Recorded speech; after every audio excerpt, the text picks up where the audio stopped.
नमस्कार, स्वागत है आप सभी का डीडी न्यूज के इस खास बुलेटिन एक्सप्रेस 100 में, जहां हम आपके लिए लेकर आते हैं राजनीति, मनोरंजन, देश, दुनिया, खेल और व्यापार जगत की सभी बड़ी खबरों को एक्सप्रेस यानी फटाफट अंदाज में। मैं हूं कृतिका, तो चलिए शुरुआत करते हैं एक्सप्रेस 100 की और देखते हैं खबरें तेज रफ्तार से। देश में आज से 3 नए आपराधिक कानून लागू हो चुके हैं। भारतीय न्याय संहिता, भारतीय नागरिक सुरक्षा संहिता और भारतीय साक्ष्य अधिनियम 2023। तीनों नए आपराधिक कानून को 21 दिसंबर 2023 को संसद की मंजूरी मिली और राष्ट्रपति ने 25 दिसंबर 2023 को अपनी सहमति दी। देश में लागू हो चुके नए आपराधिक कानूनों में जांच, ट्रायल और अदालती कार्यवाहियों में तकनीक के इस्तेमाल पर खासा जोर दिया गया। संसद से पारित नए आपराधिक कानूनों का मकसद दंड केंद्रित प्रणाली से न्याय केंद्रित प्रणाली की ओर बढ़ना और सुलभ, सरल और पारदर्शी न्याय व्यवस्था उपलब्ध कराना है। नए आपराधिक कानूनों के लागू होने से न केवल निष्पक्ष, समयबद्ध जांच और त्वरित ट्रायल होगा, बल्कि अदालत और जेल के बोझ में भी कमी आएगी।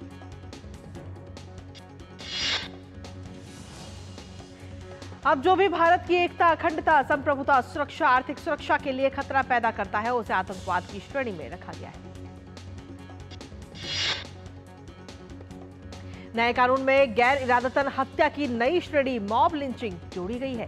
5 या 5 से अधिक लोगों के समूह की ओर से नस्ल, जाति, लिंग, जन्म, समुदाय, भाषा के आधार पर हत्या मॉब लिंचिंग में आएगी। महिलाओं के खिलाफ अपराधों में कानून ज्यादा संवेदनशील बनाए गए हैं। अब पीड़िता जहां चाहेगी, पुलिस को वहां बयान दर्ज करना होगा। नए आपराधिक कानूनों के बारे में पुलिस और जांच प्राधिकरणों को पूरा प्रशिक्षण दिया गया है। एनसीआरबी ने मौजूदा अपराध और अपराध ट्रैकिंग नेटवर्क और प्रणालियों में 23 संशोधन किए हैं। नए कानूनों के बारे में और ज्यादा जानने के लिए आप एनसीआरबी संकलन of criminal laws mobile app को प्ले स्टोर या फिर ऐप स्टोर से डाउनलोड कर सकते हैं। आज से लागू हुए नए आपराधिक कानूनों के बारे में लोगों को जागरूक करने के लिए तमाम जगहों पर पोस्टर भी लगाए जा रहे हैं। लोकसभा के पहले सत्र का आज छठा दिन है। आज से लोकसभा में राष्ट्रपति के अभिभाषण पर धन्यवाद प्रस्ताव पर चर्चा की शुरुआत होगी। लोकसभा में राष्ट्रपति के अभिभाषण के धन्यवाद प्रस्ताव पर चर्चा की शुरुआत बीजेपी सांसद अनुराग ठाकुर करेंगे। बांसुरी स्वराज भी बहस में हिस्सा लेंगी।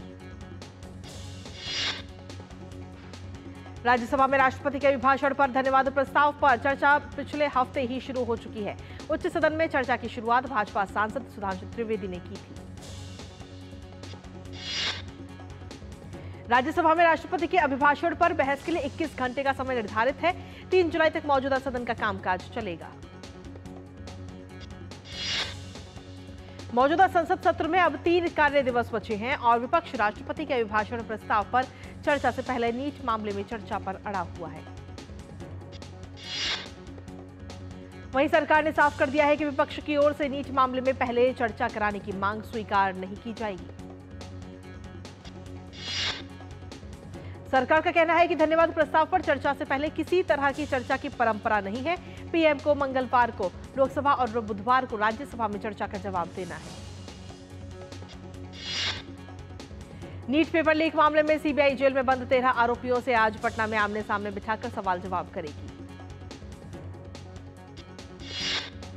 2017 के जम्मू कश्मीर आतंकी फंडिंग मामले में गिरफ्तार बारामूला के निर्दलीय सांसद शेख अब्दुल रशीद की जमानत अर्जी पर दिल्ली की अदालत में आज सुनवाई होगी। दिल्ली हाईकोर्ट आज बीआरएस नेता के कविता की जमानत अर्जी पर फैसला सुनाएगा। कविता पर कथित दिल्ली शराब घोटाले में मनी लॉन्ड्रिंग का आरोप है। के कविता ने ट्रायल कोर्ट के 6 मई के उस आदेश को चुनौती दी है जिसमें भ्रष्टाचार को लेकर सीबीआई और ईडी के मामले में जमानत अर्जी खारिज कर दी गई थी। नागर विमानन मंत्री राममोहन नायडू ने Delhi airport operations control centre का निरीक्षण किया और मौजूदा हालात पर बैठक की। केंद्रीय मंत्री राममोहन नायडू ने एयरपोर्ट से उड़ानों के संचालन और यात्री हैंडलिंग की भी समीक्षा की। उन्होंने सभी हितधारकों से यात्री सुरक्षा को प्राथमिकता देने की सलाह दी। नए सेनाध्यक्ष जनरल उपेंद्र द्विवेदी को आज गार्ड ऑफ ऑनर दिया जाएगा। इससे पहले दिल्ली के राष्ट्रीय समर स्मारक पर उन्होंने शहीदों को श्रद्धांजलि आज अर्पित की है। पूर्व उपराष्ट्रपति एम वेंकैया नायडू का आज 75वां जन्मदिन है। एनडीए की सरकार में नायडू कई महत्वपूर्ण विभागों में जिम्मेदारी भी संभाल चुके हैं। प्रधानमंत्री ने एम वेंकैया नायडू से जुड़ी 3 पुस्तकों का विमोचन किया। वेंकैया नायडू सेवा में जीवन, भारत का जश्न, भारत के 13वें उपराष्ट्रपति के रूप में श्री एम वेंकैया नायडू का मिशन और संदेश। पूर्व उपराष्ट्रपति वेंकैया नायडू से जुड़ी तीसरी पुस्तक तेलुगु भाषा में है, जिसका शीर्षक है महानेता श्री एम वेंकैया नायडू का जीवन और उनकी जीवन यात्रा। प्रधानमंत्री ने अनुच्छेद 370 को जम्मू कश्मीर से हटाए जाने के संबंधित विधेयक के राज्यसभा से पारित होने के समय सदन के सुचारू संचालन के लिए पूर्व उपराष्ट्रपति की भूमिका की सराहना की है। भारत को पहली बार यूनेस्को की वर्ल्ड हेरिटेज समिति की अध्यक्षता और मेजबानी करने का मौका मिला है। इसका आयोजन 21 से 31 जुलाई को नई दिल्ली में होगा। वर्ल्ड हेरिटेज समिति में 126 देश शामिल होंगे। संस्कृति और पर्यटन मंत्री गजेंद्र सिंह शेखावत ने कहा कि भारत में सम्मेलन का होना राजस्थान के लिए एक सुनहरा अवसर होगा।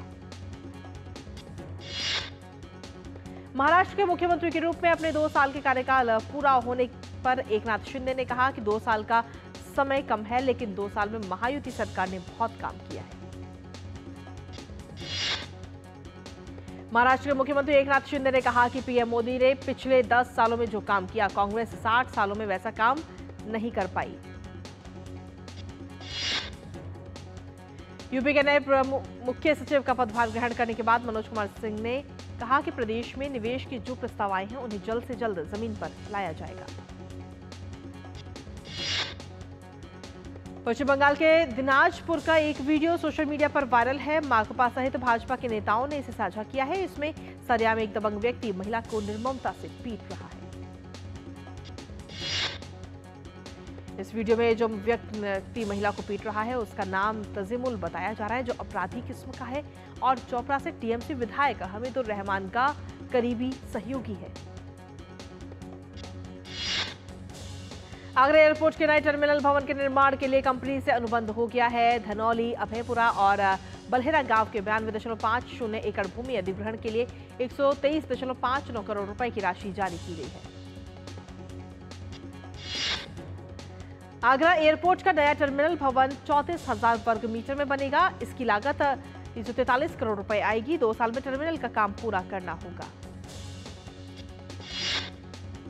मथुरा के कृष्णा विहार में बारिश के कारण पानी की टंकी ढह जाने से 2 महिलाओं की मौत हो गई और कई लोग घायल हो गए। संबंधित ठेकेदार के खिलाफ एफआईआर दर्ज की गई। छत्तीसगढ़ के बीजापुर जिले में पिछले 20 साल से बंद 24 स्कूलों को दोबारा खोला गया है और जहां स्कूल नहीं थे वहां 32 नए स्कूल शुरू किए गए।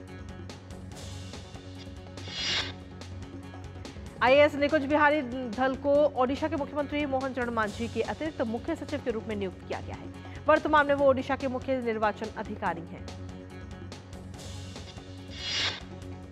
आईएनएस शिवालिक प्रशांत महासागर क्षेत्र में अभ्यास में भाग लेने के लिए पर्ल हार्बर पहुंच गया है।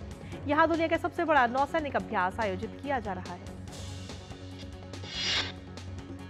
देश के कई हिस्सों में इन दिनों मानसून की जोरदार बारिश हो रही है। मौसम विभाग के अनुसार अगले 1 से 2 दिन में प्रदेश के बाकी बचे हुए हिस्सों में भी मानसून आएगा।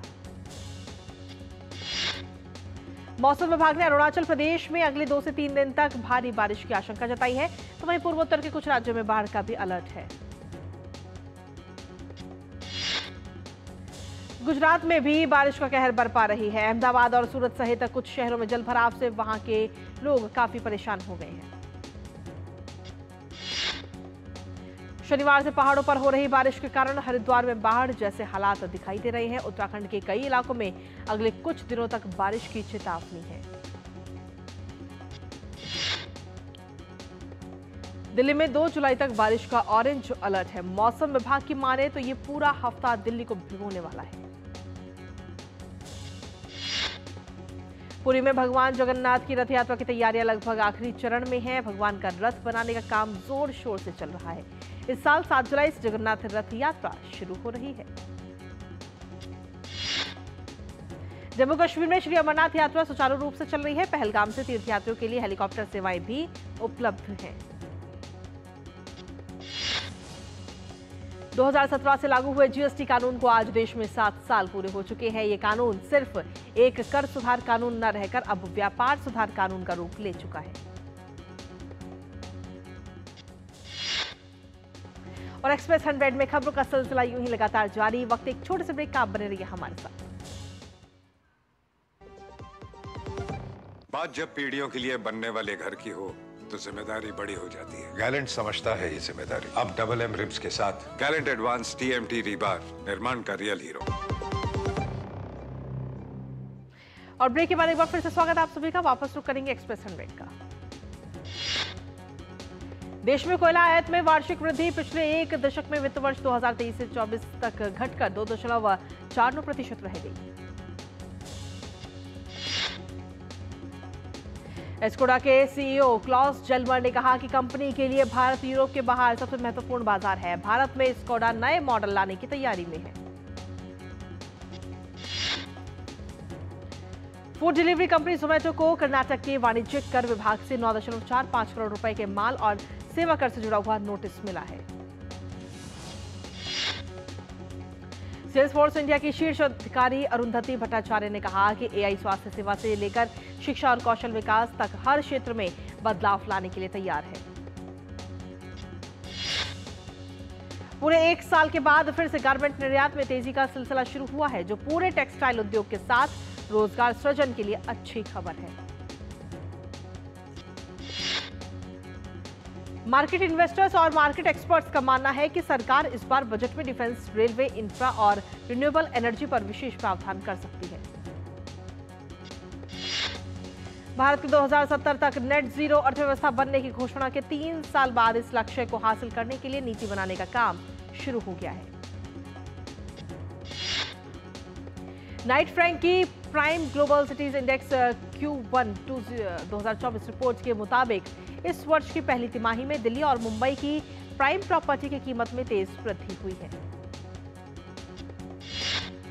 जर्मनी के ड्यूश बैंक ने कहा कि वो भारत में अपने कारोबार को बढ़ाने के लिए शाखा मॉडल की तुलना में डिजिटल चैनल पर अधिक ध्यान देगा।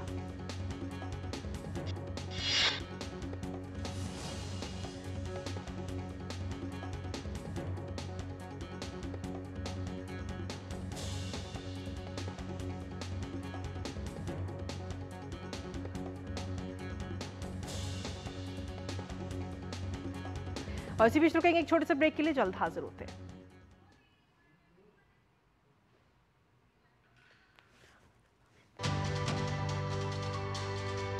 न्याय में एक नया अध्याय है संगठित अपराध पर प्रहार। भारतीय न्याय संहिता 2023 की धारा 111 के तहत अपहरण, डकैती, साइबर अपराध आदि संगठित अपराध में शामिल हैं। धारा 112 में छोटे अपराधों को शामिल किया गया है। इसमें स्नैचिंग, शॉपलिफ्टिंग, सट्टेबाजी, जुआ और परीक्षा पत्र बेचने जैसे अपराध को शामिल किया गया है। संगठित अपराध के तहत आर्थिक अपराधों में आपराधिक विश्वासघात, जालसाजी, हवाला लेन देन, सामूहिक विपणन धोखाधड़ी और बैंकिंग या वित्तीय संस्थाओं को धोखा देने जैसे अपराध शामिल हैं। संगठित अपराध की वजह से अगर मृत्यु होती है तो अपराधी को मृत्यु दंड या आजीवन कारावास की सजा होगी। साथ ही कम से कम 10 लाख रुपए का जुर्माना भी लगाया जाएगा।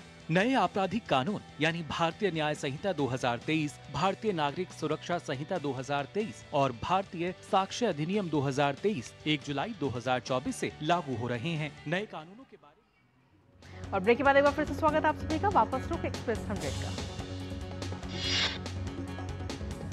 देश के पूर्वी हिस्सों में पर्यावरण अनुकूल ईंधन पहुंचाने की देश की सबसे महत्वाकांक्षी 12,940 करोड़ रुपए की ऊर्जा गंगा गैस पाइपलाइन परियोजना के निर्माण में 9 महीने की देरी होगी और अब इसका निर्माण मार्च 2025 तक पूरा होगा। सार्वजनिक क्षेत्र में पंजाब एंड सिंध बैंक की QIP के जरिए 2000 करोड़ रुपए जुटाने की योजना है। बैंक के प्रबंध निदेशक और मुख्य कार्यकारी अधिकारी का कहना है कि निदेशक मंडल ने पहले ही मंजूरी दे दी है और मर्चेंट बैंकरों को अगस्त तक शामिल कर लिया जाएगा। इस हफ्ते 3 कंपनियां अपने आईपीओ लाने की तैयारी में हैं। जिन कंपनियों के आईपीओ आने वाले हैं उनमें मैनबोर्ड कैटेगरी में एमक्योर फार्मास्यूटिकल्स और बंसल वायर इंडस्ट्रीज और एसएमई सेगमेंट में एमवे लैबोरेटरीज शामिल हैं। एमक्योर फार्मास्यूटिकल्स और बंसल वायर इंडस्ट्रीज के आईपीओ 3 से लेकर 5 जुलाई तक निवेशकों के लिए खुलेंगे। एसएमई सेगमेंट में एमवे लैबोरेटरीज का आईपीओ 4 जुलाई को खुलेगा और इस पर 8 जुलाई तक बोली लगाई जा सकती है। कंपनी का इरादा आईपीओ के जरिए 44.68 करोड़ रुपए जुटाने का है। शंघाई सहयोग संगठन शिखर सम्मेलन 3 और 4 जुलाई को आयोजित होगा। एससीओ का 24वां शिखर सम्मेलन का आयोजन कजाकिस्तान की राजधानी अस्ताना में होगा। चीन के राष्ट्रपति शी जिनपिंग इस शिखर सम्मेलन में भाग लेंगे। इस सम्मेलन में अफगानिस्तान की स्थिति, रूस यूक्रेन युद्ध और एससीओ सदस्य देशों के बीच समग्र सुरक्षा सहयोग को बढ़ावा देने पर चर्चा होने की उम्मीद। न्यू मैक्सिको के अल्बुकर्क में भारी बारिश और तूफान आया, जिसके कारण डाउनटाउन क्षेत्र में कई चौराहे जलमग्न हो गए और कारें फंस गईं। सिसिली के लोगों को तेज गर्मी का सामना करना पड़ा क्योंकि द्वीप पर तापमान 40 डिग्री सेल्सियस तक पहुंच गया है। सिलिसी के कैटेनिया और पलेर्मो सहित 17 शहरों के लिए नारंगी अलर्ट जारी किया गया। भूमध्य सागर के आसपास के देशों में भीषण गर्मी का दौर रहा, जिसकी वजह से पुर्तगाल से लेकर ग्रीस और अल्जीरिया में अफ्रीका के उत्तरी तट पर जंगल में आग लग गई। इटली के वेलेडी ओस्टा में बाढ़ और भूस्खलन ने तबाही मचाई, जहां लगभग 200 लोगों को हेलीकॉप्टर से निकाला गया। स्विट्जरलैंड में भयंकर तूफान और पिघलती बर्फ के कारण 2 दक्षिणी कैंटन में बाढ़ और भूस्खलन होने से 4 लोगों की मौत हो गई और 2 लापता हो गए और इटली के कुछ हिस्सों में भी इसका असर देखने को मिला। फ्रांस के संसदीय चुनाव में 577 सीटों वाली नेशनल असेंबली में पहले चरण के चुनाव में 65% मतदान रिकॉर्ड किया गया। दूसरे चरण का मतदान 7 जुलाई को होना है। पहले चरण के चुनाव के बाद आया एग्जिट पोल में दक्षिणपंथी नेशनल रैली पार्टी 34% मतों के साथ शीर्ष पर, तो वहीं वाम गठबंधन 28% वोट के साथ दूसरे स्थान पर और फ्रांस के राष्ट्रपति इमैनुअल मैक्रों की पार्टी 20% मतों के साथ तीसरे नंबर पर खिसकती हुई नजर आ रही है।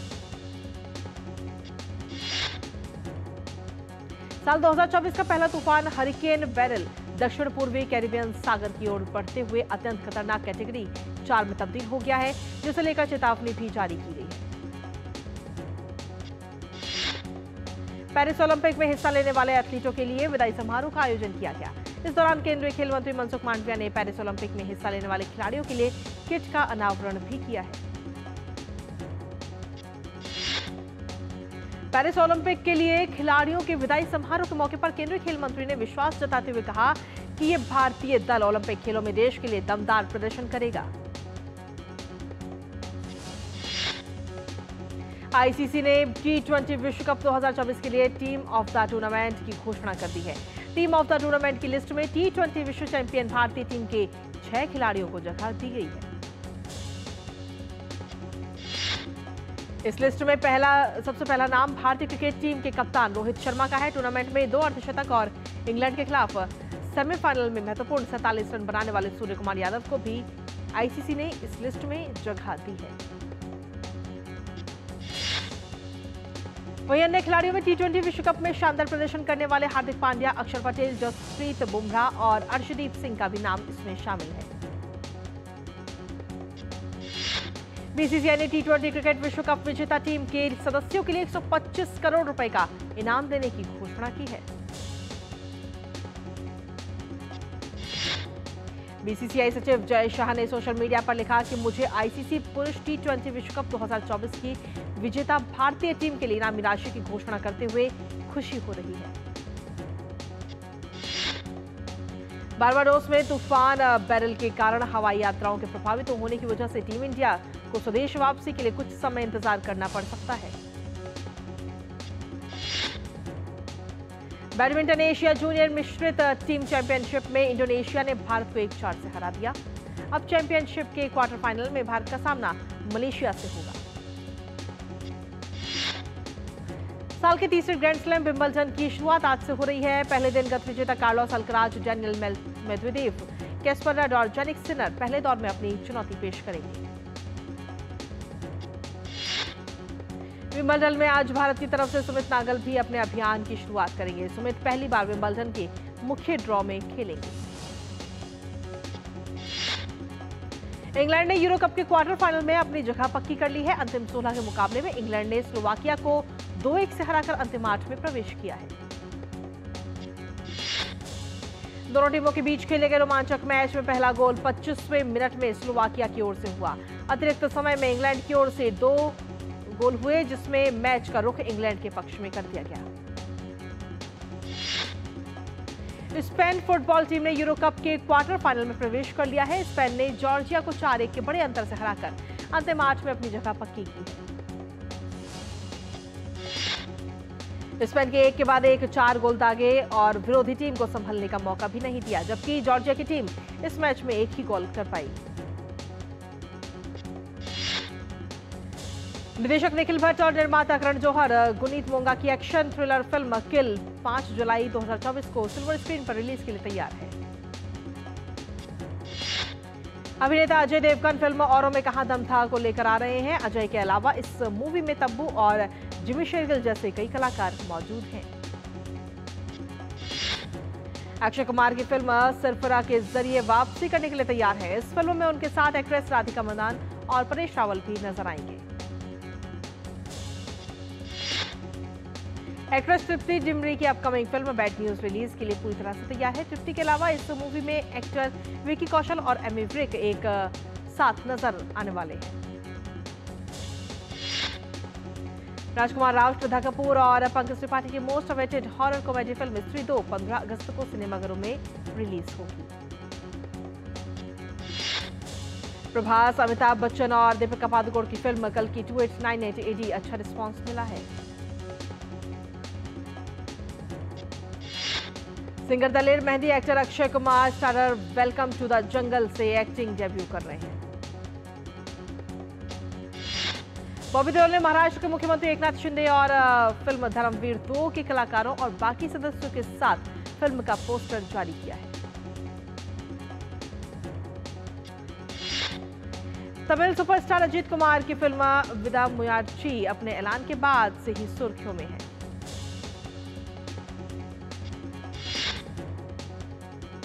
और बहुप्रतीक्षित वेब सीरीज कमांडर करण सक्सेना का ट्रेलर रिलीज हो चुका है। इस सीरीज में टीवी के फेमस एक्टर गुरमीत चौधरी और इकबाल खान लीड रोल में शामिल हैं।